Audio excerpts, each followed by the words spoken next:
আমার সবকিছু চলে ছাই হয়ে গেছে। পরিকল্পিতভাবে দুর্ঘটনা ঘটাইছি। চট্টগ্রামের রাউজান উপজেলার একটি বৌদ্ধ বিহারে অগ্নিসংযোগের ঘটনা ঘটেছে। বুধবার 11 মার্চ ভোরে উপজেলার উর্কিচর ইউনিয়নের 2 নম্বর ওয়ার্ডের আবুরখিল তালুকদার পাড়া সংঘরাজ বিহারে এ ঘটনা ঘটে।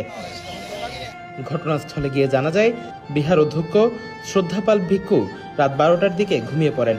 আনুমানিক ভোর 4টার ঘুম থেকে উঠে তিনি দেখেন বিহারের ভেতরে আগুন জ্বলছে। পরে তিনি আশেপাশের লোকজনকে ডাকেন এবং স্থানীয়দের সহায়তায় তাৎক্ষণিকভাবে আগুন নিয়ন্ত্রণে আনা হয়। 3টা বা 3:30 বাজে আবার ঘর থেকে বাইরের পরে দেখি যে এখানে আগুন। এরপরে আমি কোনো লোকজন দেখি নাই, কিন্তু বাইরের থেকে আগুন জ্বালাইছে যে ওই ফায়ার সাপ করে আসছি। 2 দিন আগে এইখানে আইসা আমাদের ঘর থেকে নান টান ওইগুলি জিনিসপত্র নিয়ে গেছে, কিন্তু আমিও তখনও অজাগ ছিলাম, আমি ডাক দেওয়াতে চলে গেছে।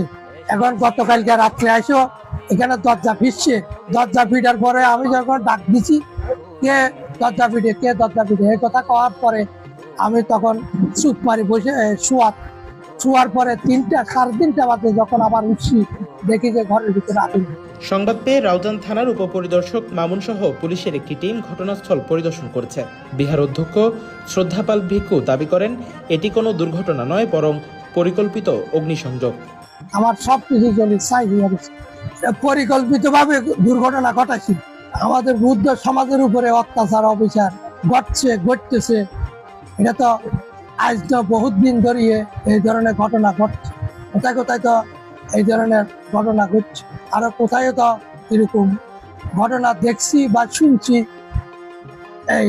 এইভাবে বুদ্ধের উপরে হামলা চালাচ্ছে বা আগুন দিয়ে একটা আতঙ্কের সৃষ্টি করাচ্ছে। এ ঘটনায় অজ্ঞাতনামা ব্যক্তিদের বিরুদ্ধে থানায় মামলা করার কথাও জানিয়েছেন বিহার অধ্যক্ষ। কমিটির লোকেরা ডিউটি করার জন্য যাচ্ছে, আমরা কাউকে সন্দেহ করতে পারি নাই। নিরাপত্তাহীনতায় ভুগছি, নিরাপত্তার আমাদের প্রয়োজন।